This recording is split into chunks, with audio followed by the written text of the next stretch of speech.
Saudi Arabia will make peace with Israel. The only missing part is the when.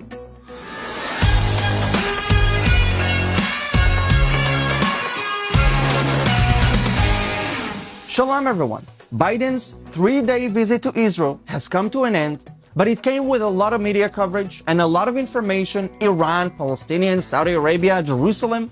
So let me make everything easier for you and conclude the important points. By the way, I just want to quickly remind you to please subscribe to my YouTube channel. Just click that button. It's literally zero effort for you, and it would mean the world to me. Thank you very much.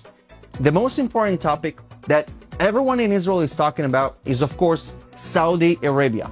Because for the first time in history, Saudi Arabia announces that it will open its airspace to Israeli airlines, making it a lot easier for Israelis to travel to India, Australia, and Asia in general. By the way, I don't think Biden helped to make this happen, because relations between Israel and Saudi Arabia were happening for a long time under the radar during Netanyahu's administration, who, according to foreign reports, even met with Crown Prince Mohammed bin Salman in the past. However, this is, of course, laying the foundation for a future peace agreement between the only Jewish country in the world, Israel, and the most important country to Sunni Islam, and the largest country in the Middle East, Saudi Arabia. As an Israeli, I'm super excited to see more peace in the Middle East and to put our differences and the conflict behind us. Because I believe that love and being open-minded brings peace, and hate simply brings more conflict and wars. For the first time, openly, Arab nations are realizing that Israel is not the obstacle to peace, but a partner in peace and a partner for anyone who wants to seize the future. They understand that the Palestinian leadership does not want peace. The opposite is true. They want to continue fueling terrorism and hatred because it equals more money in their bank accounts.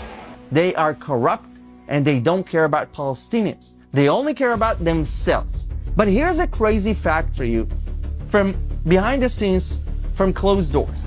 The Palestinian Authority, listen carefully, has requested the Saudi kingdom multiple times to send their President Mahmoud Abbas to Saudi Arabia to meet with the Crown Prince, the most powerful man in Saudi Arabia, before the US President Joe Biden comes to the Middle East.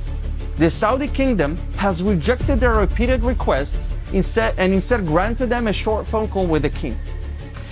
Now, I have to say that I'm not surprised. Let's not forget how Palestinians treated a Saudi national, my friend Mohammed Saud, who visited the Temple Mount a few years ago. They spat on him, cursed him, and even threw chairs on him.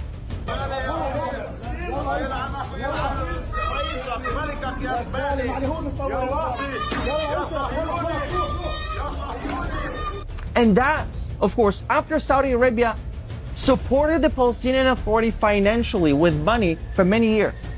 This is how they thank them. Their true colors are exposed. You know, because if you want to make peace, make peace. You don't just fight with everyone that comes your way. But you need to understand why we Israelis are so excited. Because this Israel-Saudi breakthrough is a true change in the Middle East. That the Palestinians no longer have a veto on Israel having relations with Arab countries in the Middle East. They say if the Palestinians want to stay in the past, let them. We want to solve the Israeli-Palestinian conflict. Of course, we want both peoples to live in peace. But if they want to stay in the past, let them. But the Arab world wants to move forward and develop its economies for the betterment of its people. The oil superpowers don't want to merely rely on oil, but on cutting-edge technology, high-tech, and innovation, something that Israel is very strong with. While Biden's visit left a good impression on many Israelis, the truth is that he disappointed and didn't deliver, especially disappointed the defense officials in Israel, because he refused to restore the strong sanctions on the Iranian regime and did not provide a concrete military plan or at least a solution other than words of support. He did say that he will not remove the Iranian Revolutionary Guard Corps of Iran from the US terror list, which, to be honest, if he would remove them, he would not dare to set foot in Saudi Arabia. Biden said that the US will continue with diplomacy with Iran, and military action will be the last resort. Look, you don't stop Iranian nukes with diplomacy, okay? They tried that with North Korea, did not work. You can't stop the aggressor with diplomacy, only with an iron fist. Don't believe me? Ask the Iranian people themselves, who are rising up against the Islamic regime in Iran every day. Don't get me wrong. I wish all the best for the Iranian people, and I want peace with them. I love them. But that will be made possible when the regime will be toppled and thrown out. The Iranian regime continues to develop a nuclear weapon which poses an existential threat to Israel, but also to the neighbors of Iran that are friends with the West and the United States in particular. The US recently revealed that the Iranians plan to sell drones to Russia to help Putin win the war against Ukraine. They basically support massacre of Ukrainians with action, not words. That's a tip for Biden. Use actions, not words. That's what the Iranians are doing. While we are seeing peace being built in the Middle East, Iran is continuing to destroy peace and threaten both Arabs, Israelis, and Iranians, basically anyone who opposes a radical Shia Islamic regime. So while we respect our American guest in our region, we are worried that he doesn't read the map correctly. And as for Jerusalem, Biden visited the Palestinian hospital, Augusta Victoria, in East Jerusalem, which is part of the capital of Israel.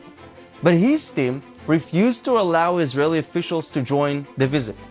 President Trump recognized Jerusalem as the eternal, undivided, united capital of Israel and moved the embassy there. And now Biden is de facto reversing this action and giving legitimacy to future claims for the Palestinians to make East Jerusalem the capital of Palestine.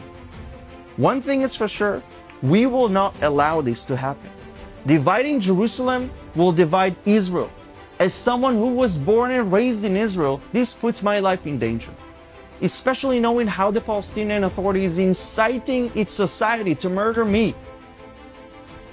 ايش بتقولي لشباب الضفة؟ I will do whatever I can to make sure it won't happen. With your support, of course. Thank you very much.